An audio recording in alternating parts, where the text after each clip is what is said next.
Hello everyone. Today we are going to study signal generators. Signal generators are also called as oscillators.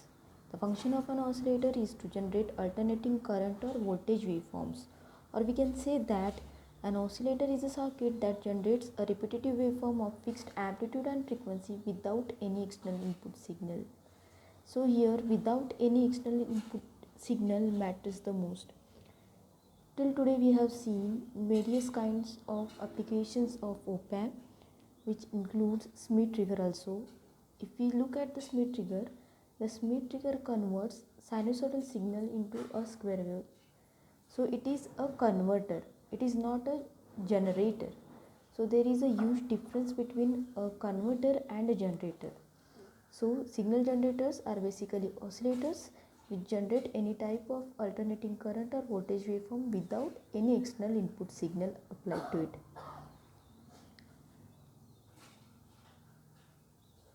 Generally, the sine waves which are produced by the particular circuit are called as oscillators, while circuits which generate square wave, triangular wave or sawtooth wave are called as generators.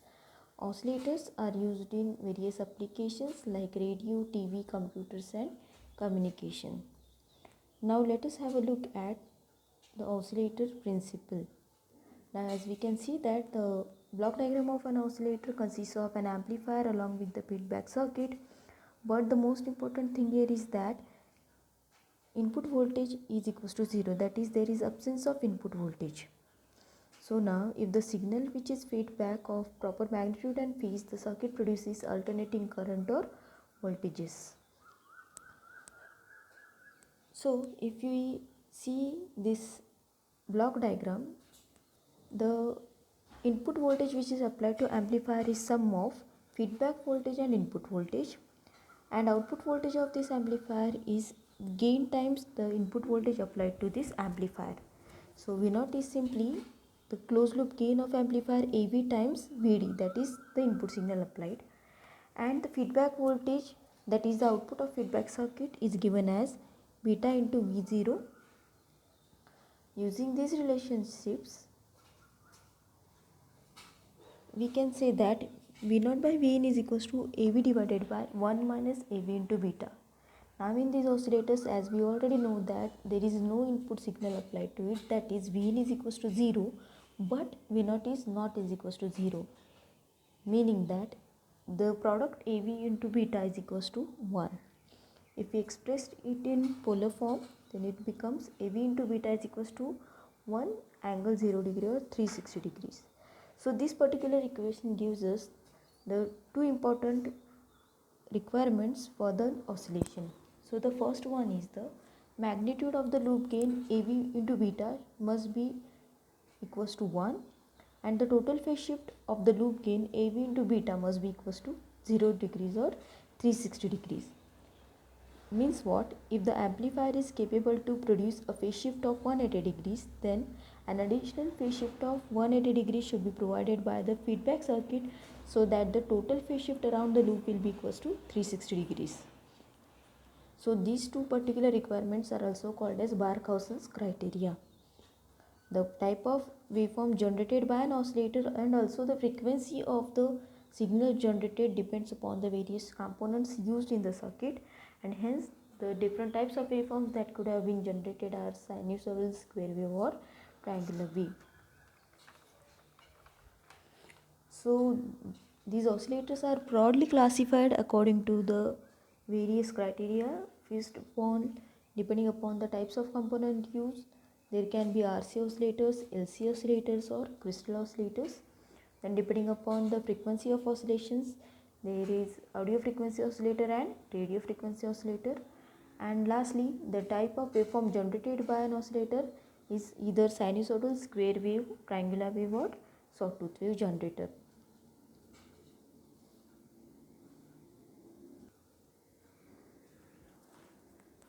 So let us start with the square wave generator, which is basically a RC oscillator, or we can say that it is a square wave generator.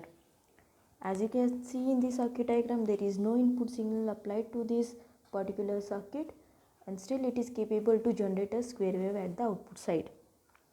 Here the output of the op-amp is forced to swing repetitively between two values, that is between plus Vsat and minus Vsat, that is positive saturation and negative saturation voltage, depending upon whether the differential voltage VID is positive or negative.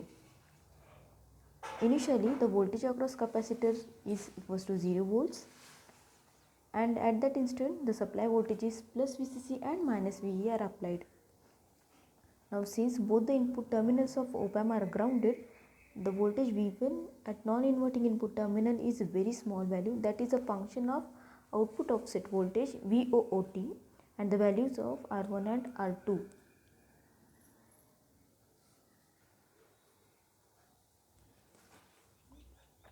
Now suppose that the output offset voltage is positive, therefore the voltage available at non-inverting input terminal, that is V1, is also positive. Now this V1 is given as, by using voltage divider rule, we can say that it is R1 divided by R1 plus R2 into plus Vsat. Now initially the capacitor C acts as short circuit. The gain of the op-amp is very large, therefore V1 drives the output of op-amp to its positive saturation voltage plus Vsat.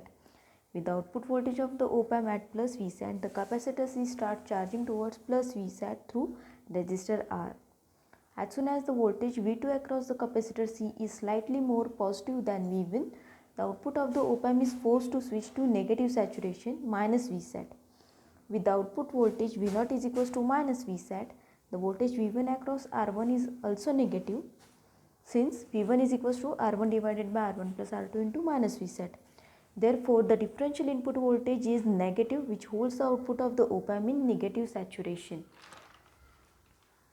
The output remains at negative saturation until capacitor C discharges and recharges to a negative voltage slightly higher than minus V1. As soon as capacitor voltage V2 becomes more negative than minus V1, VID becomes more positive and hence drives the output of op-amp back to plus Vsat. This completes one cycle.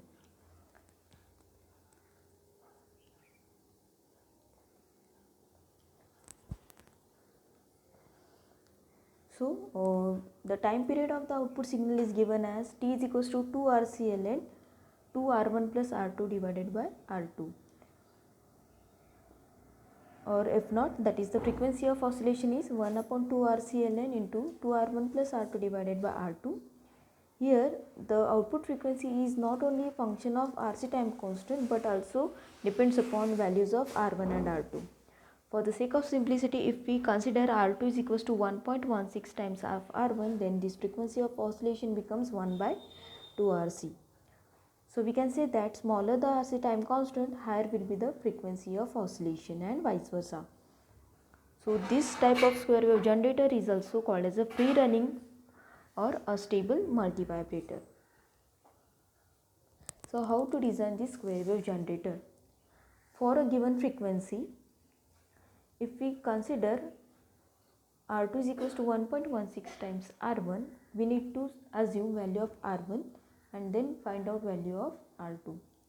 Then afterwards select value of capacitor C and then using formula F0 is equals to 1 by 2 RC, you can calculate value of R here.